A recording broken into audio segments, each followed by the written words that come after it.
APCC chief YS షర్మిలకు కాంగ్రెస్ అధిష్టానం కీలక బాధ్యతలు అప్పగించేందుకు సిద్ధమైనట్లు తెలుస్తుంది. ఆమెను కర్ణాటక కోటా నుంచి రాజ్యసభకు పంపాలని పార్టీ నిర్ణయించినట్లు సమాచారం. ఈ మేరకు కాంగ్రెస్ జాతీయ అధ్యక్షుడు మల్లికార్జున ఖర్గే అధికారికంగా ప్రకటించినట్లు వార్తలు వెలువడుతున్నాయి. వైఎస్ షర్మిల కాంగ్రెస్ పార్టీలో చేరిన సమయంలోనే రాజ్యసభ సీటు ఇస్తామని అధిష్టానం హామీ ఇచ్చినట్లు రాజకీయ వర్గాలు చెబుతున్నాయి. పార్టీ కోసం ఆమె చేస్తున్న కృషిని గుర్తించి ఈ నిర్ణయం తీసుకున్నట్లు సమాచారం. ఇటీవల ఆమె కాంగ్రెస్ అగ్రనేతలు రాహుల్ గాంధీ, మల్లికార్జున ఖర్గేలను కలిసి పలు రాజకీయ అంశాలపై చర్చించారు.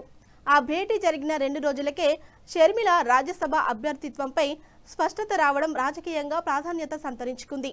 దీంతో కాంగ్రెస్లో ఆమె పాత్ర మరింత బలపడనుందని విశ్లేషకులు భావిస్తున్నారు.